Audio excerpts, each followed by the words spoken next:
And here Bobby Fischer sacrifices the knight for the pawn on c3. He does this because if queen takes c3 were to be played, this bishop would lose a guard and would very promptly be scooped up. So for that reason, we got bishop to c5. And this move is a way to get out of danger, a way to attack the queen and force it to move. But here Bobby plays a nice move, rook to e8 check, which attacks the king. Now the king can go to a few places, namely king to f1 is very logical. And now it's not so clear what to do because there's no way for the queen to protect the knight.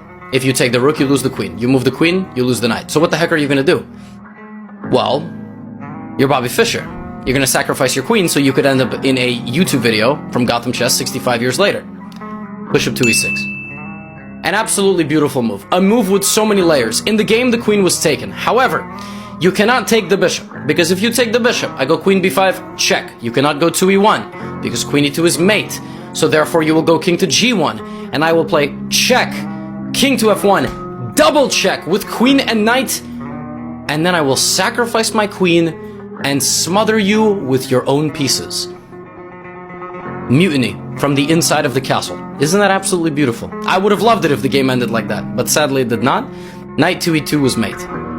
And so for that reason, you cannot take the bishop on e6. You also could take the knight. But here I will play queen takes c5 with the pin on the pawn. If you take my queen, I will take yours.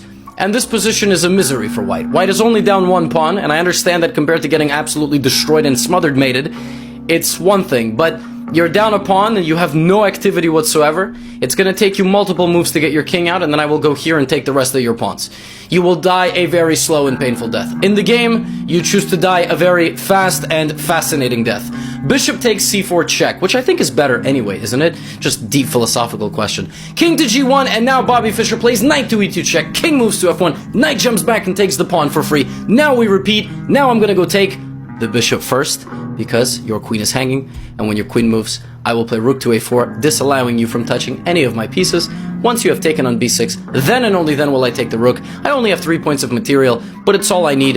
And Bobby Fischer went on to very confidently scoop up the remaining pieces in the Donald Byrne army before he converted what was an absolutely beautiful king hunt, where he forced Byrne's king from h2 to b1 with a sequence of absolutely brutal checks and the rook cutting him off on the second rank, and he did this all without a queen and delivered mate.